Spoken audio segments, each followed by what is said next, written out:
Welcome to Redhead Rewriting Reality by Kimberly Sue Iverson, the story of my life as I figure out who I am after a lifetime of abuse and share my journey with that. Sharing my journey of building my author career, the struggles, bettering self, and creating a new life. I'm a multi-genre author who's published more than 53 stories and coming to you from the Pacific Northwest. And this podcast is for you because, like me, you love stories, journeys, and you just want to relax for a bit. So let me take care of you. This audio is intended for an adult audience. Themes and topics may not be suitable for all audiences. Listener discretion is advised. Now, get yourself comfy and make yourself at home, and let's dive in. We are going to be headed into the next book here, which is Pinocchio. First, though, I wanted to give an update that I hadn't when I discussed my writing updates 2 weeks ago, because I'd accomplished it after I did that post. I think it was actually that day or the day after I had done my audio recording or something. You will see the mention of it shortly on socials, and you'll see the mention of it shortly on socials, and I'll share the cover on my blog as well. If you're not following me on any of the socials, I've switched all of them so that everything matches with my full name, Kimberly Sue Iverson, except for Twitter/X, because the full name is too long, so that one is still Kimber Bites. But Instagram, Facebook, Blue Sky, and YouTube, is that all? Unless you want Substack or Medium also, those are all under Kimberly Sue Iverson. Also, I may not be doing a lot of these posts as blogs, more so when I read the classic books. I will link the book page for it and where to find it, then you can follow each week. But I don't want to flood my blog with a lot of posts around just constantly linking each chapter and not much more to it. I find it better overall to just do the podcast, then leave my site to the updates around the books. Cutting back on the work I have to do in between everything, because I post my podcast and blog to a few different sites, Medium and Substack, as well as my main site.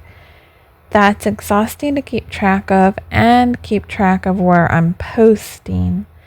So I may cut those back or just post to the other sites. I'm not sure yet. I just wanted to give a heads up to my writing update and mention. So last weekend, I ended up starting book 4 in the Priestess Chronicles. I had no intention of doing so, but here we are. I even had a major scene hit that I also hadn't planned on at all, but when it took place in the story, it made more sense as to how it came about, which is exciting for the story, but also because it tells me my brain is getting into the story more, and I like that, kiddos. I have been ending each one of these books at around 110,000 words, and this one was just after that. For those who don't know word count, that's effectively over a 400-page book.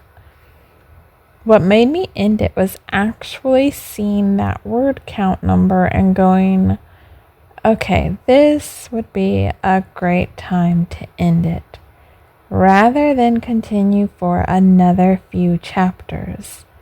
I already had written the start of the chapter, so just carried that over into a new document, copy paste and all.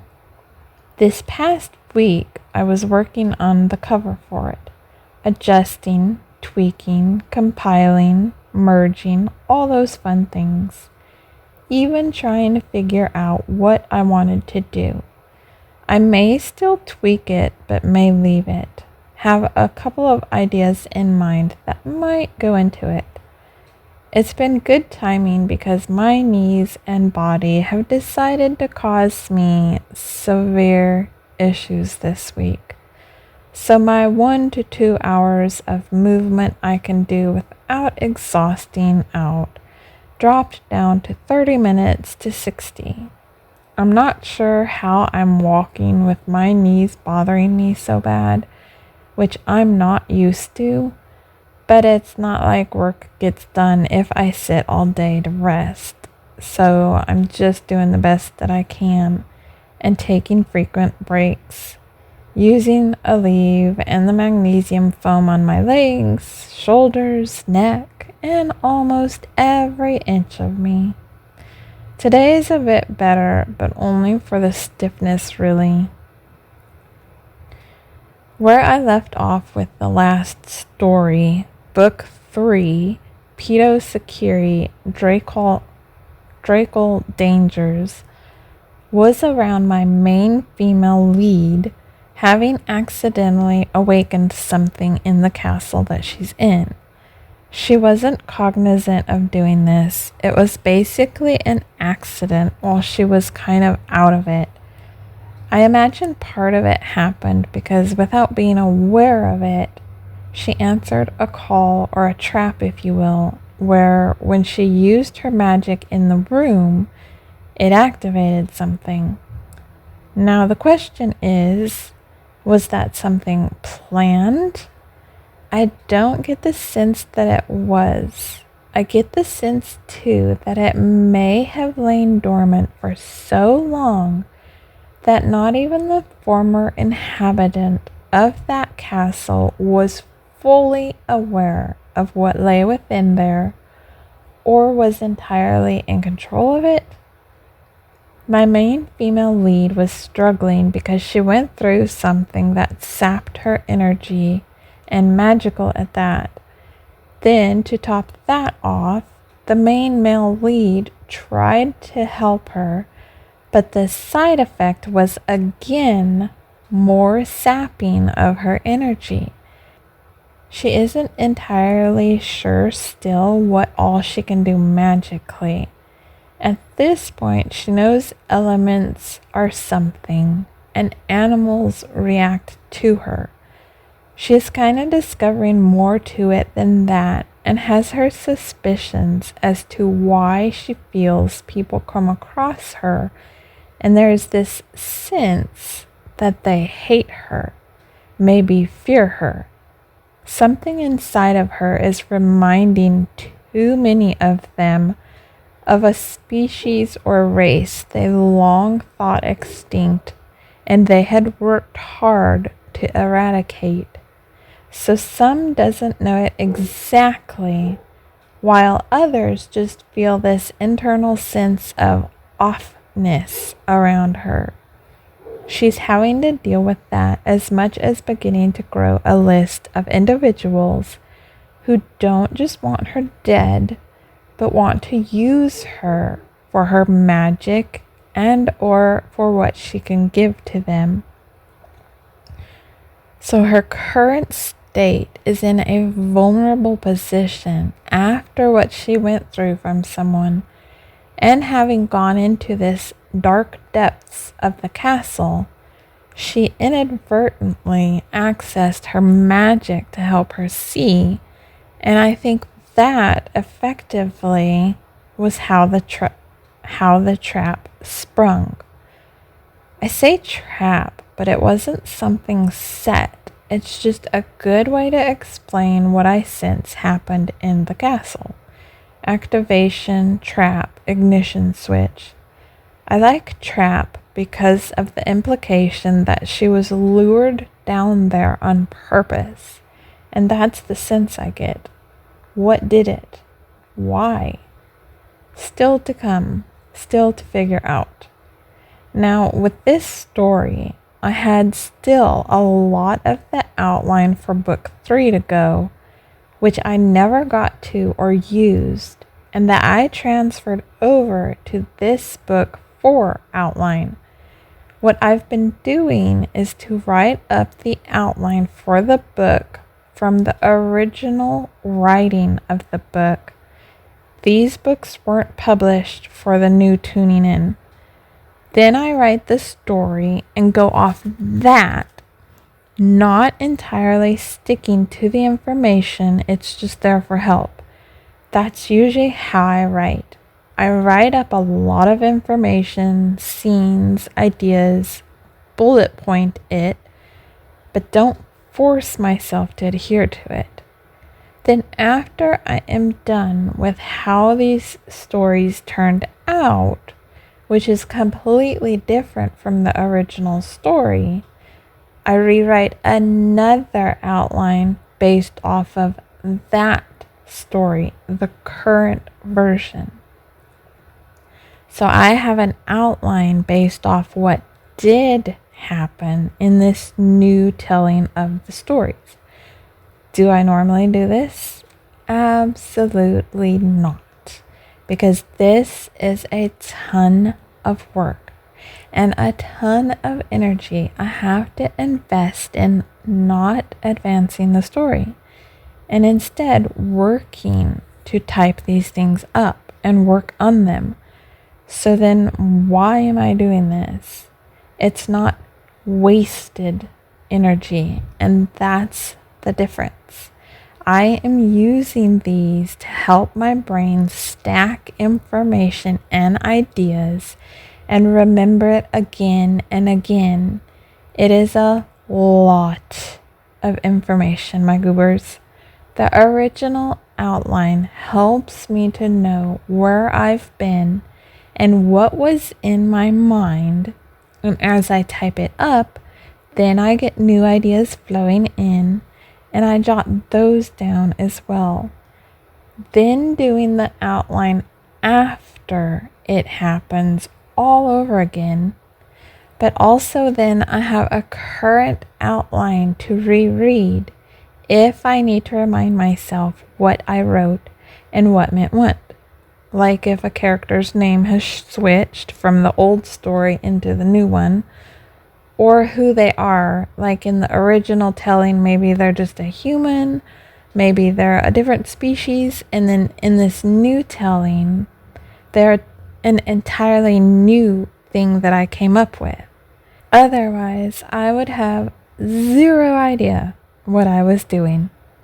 And as I've mentioned previously to people many, many years ago, it is far easier to peruse a 20 to 25 page outline than a 400 plus page manuscript of over 100,000 words to find one thing I wrote, needle in a haystack and all. Worse are those times that I actually have to go into the manuscript to figure out something I didn't write down, but I did in the story, because those are fun times. So overall, that time ends up being well invested, and the outlines help my brain spur more information and thoughts and questions I keep track of, so I can peruse all of them at any time I need inspiration or help for the story. Now, the point of mentioning that I ended up scooting a lot of the book 3 outline over to start on the book 4 outline, this world originally had 5 stories. That was it. This rewrite of the story is already at me starting on book 4 with a lot of book 3 outline to still use, then book 4 and 5. And I have a short story that is already published in this world. I did that in my Not Normal Way too. That title, if you do want to look it up, is A Granddaughter's Magical Curfew.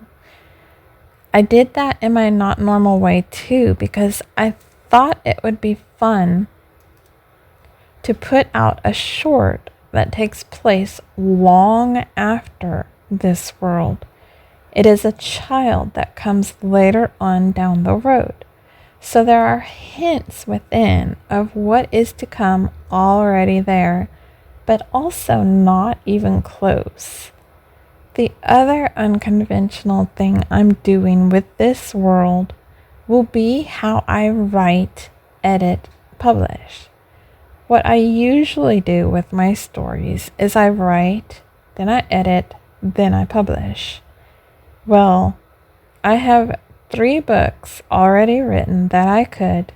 However, the reason I haven't worked on any of them is because I will do them all of the books at once. One, a lot of them leave on cliffhangers, and the next picks up right as that one ends. So I don't want readers to have to wait years in between these books. I know how frustrating that can be for a reader to wait for a book for that long, so I won't do it. Also, and a bigger factor, is that I won't know that the book is done until I'm done with all of the stories in the main part of the world. I may end up going back into each book and altering parts of it before publishing, or insert another point of view character, the main male lead, to offset the main female lead. I'm a mix or match on that one. Some works I do it for, some I don't. I won't know until these are all done. I think it would be fun to have his side of the story on a lot of those things he'd been dealing with, because though he shows up in the story here and there, it seems from our vantage point of the main female lead that a lot of his motivations are evil and selfish. And I want to know what he is up to when he keeps dealing with his side of the story. If you have thoughts, let me know in the comments. Would that be of interest to have more than just the female lead? You don't have to know this story. Think of your favorite story where it mainly was focused on the main lead. Would you like to have that other side of it? Male lead to the female or female to the male? I'm not talking about other characters, just the opposing lead character. In your favorite stories, did you like or hate that the other side was included, or wasn't? In Reagan's case, I often feel like having his side in this world wouldn't just enrich it for us, but help to explain his side more, his behavior. To understand what is going on in his mind and seeing things from his view. In our limited view of him, he can come across as one way, but if we had his side, not only would that deepen the story, but we could see that the main female was misinterpreting a lot of his behaviors, as often we are wont to do. Not just as females, but I mean people. Ladies, males, doesn't matter. We often interpret our own thoughts and feelings into behaviors that may have nothing to do with what is really going on, especially when it's someone like Reagan, where he keeps a lot of his thoughts and feelings close to his chest. After all, he is a prince born, and one cannot go around as one blathering all to all who can hear. That's stuff that can be used against him. So yes, there are 3 of the books fully written and sitting in my closet to be edited, but I don't plan to touch them all until I'm done writing the main part of the world. Then I'll work on them all at once. Another reason being that then, once they are all done and ready to publish, I can set them for intervals, if I can say the word, to publish as I finish them. and ensure I have books ready to go while I work on other things in the background. Stories, obviously. That way, you are guaranteed to have those books hitting retailers at a certain pace. Every 3 months was what it used to be. I'm not sure if that's what I'd do for them or not. For now, I'm still prioritizing just getting back into writing. But in these future podcast episodes or posts, I will be updating around the work again and making some of the posts based around the psychoanalyzing I do of my characters, scenes, etc. Be aware if you're new to that I don't spoiler alert. A lot of my talk around my work may have spoilers. I'm personally not a person who is bothered by spoilers, so I don't tend to hold back. I try to sometimes hold back or warn if it's a major part of the story or what have you, but in general, I will drop spoilers and not pre-warn. You may not even realize it is a spoiler. Many years ago, it's how I would work with blog posts. I would take a scene I was working on and type up around it and around a character's struggles they were dealing with. I would psychoanalyze those things and break them down for life inspiration or whatever else came out and merge them into real life discussions. That's where this will be going into as well. Using my writing as the inspiration for posts. I often try to reflect on the story and include the title or relevancy to the person and mention who they are, using multiple stories or characters also.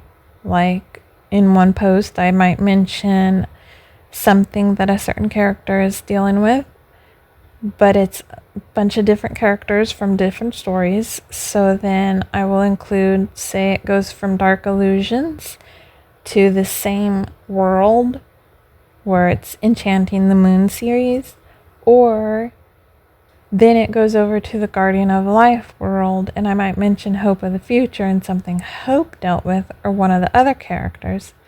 Usually I focus more on like the main characters, but occasionally I think I have had supporting characters in there, like Sean from the Dark Moon Dynasty universe world. He is a main lead, but he's also a supporting lead, and then he's also like a lower lead, because he's not really a lead, but he's a character in the stories. Then in, I want to say it's the very last book in that world completely, which is that one, that's War of the Lycans. That one, he does appear in the story, but it is as an afterthought, a shadow, a potential for him having been there, but there is no real confirmation that he was in there. So he actually is one of those characters that ends up incorporating a lot of different positions in different stories and different worlds.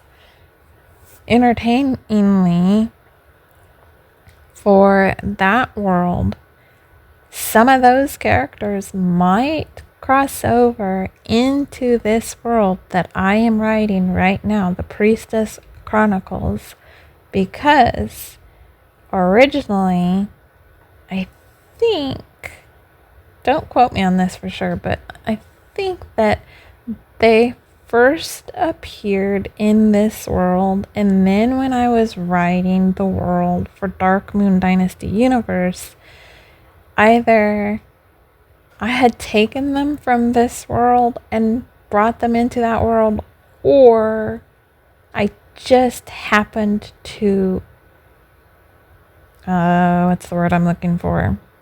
Merge the names or whatever, copy their names over or something, or switch the names of the characters. Either way, she did come across werewolves in one of these stories, And I can't fully remember how I did that crossover, because I know that it was not intentional until I had come across those two connections, and I went, this would be a lot of fun to say that this is actually one of these stories, and connect them in a very subtle way so that people who had read both worlds would see that connection.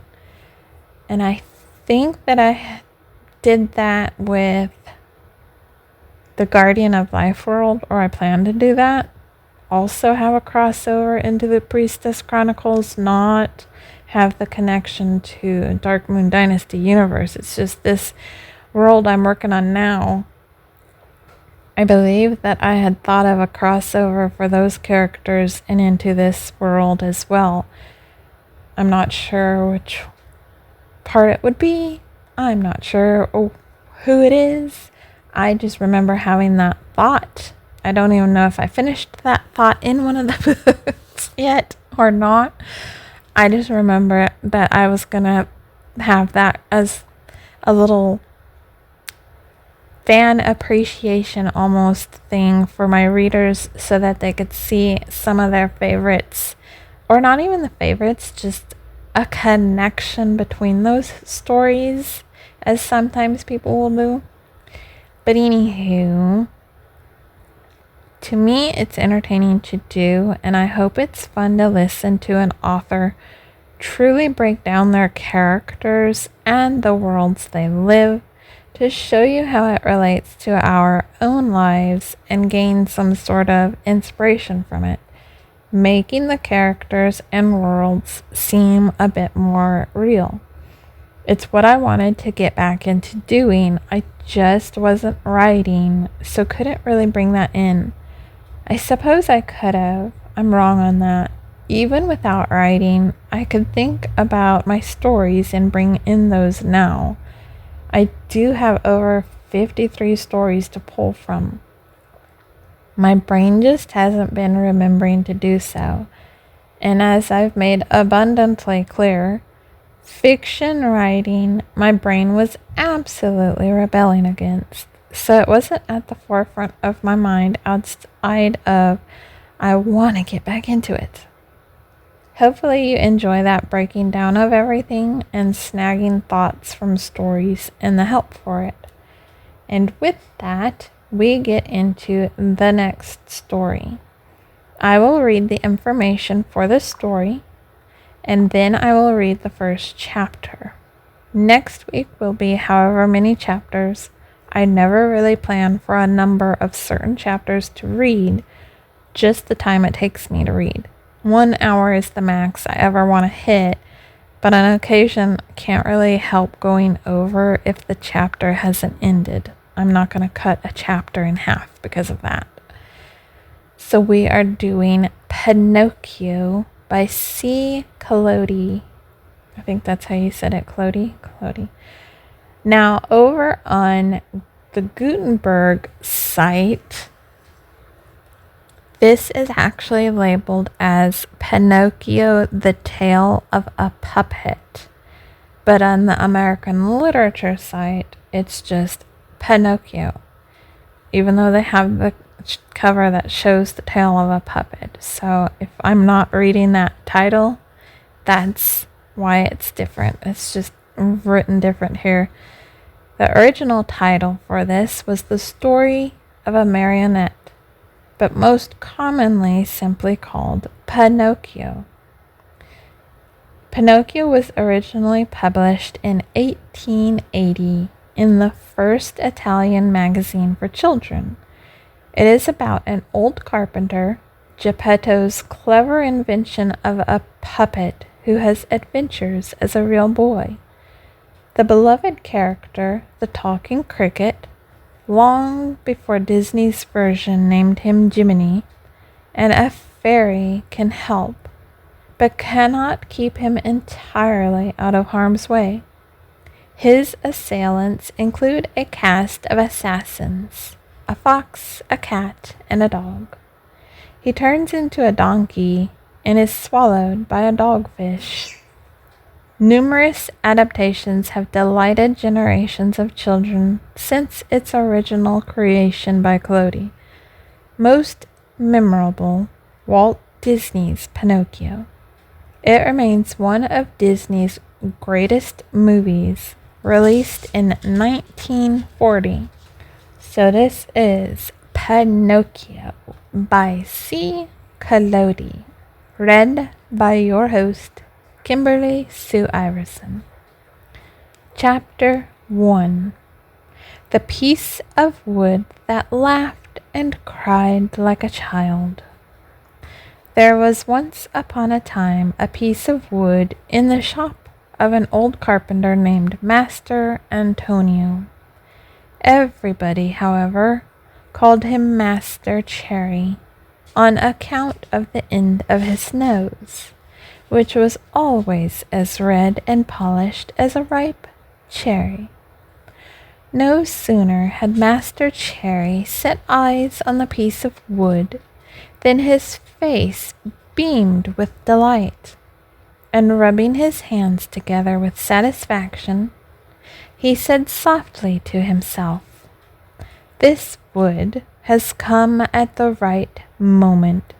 It will just do to make the leg of a little table." He immediately took a sharp axe with which to remove the bark and the rough surface.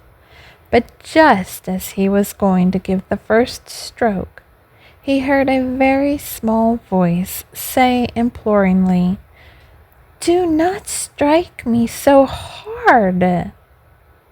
He turned his terrified eyes all around the room to try and discover where the little voice could possibly have come from, but he saw nobody. He looked under the bench, nobody. He looked into a cupboard that was always shut, nobody.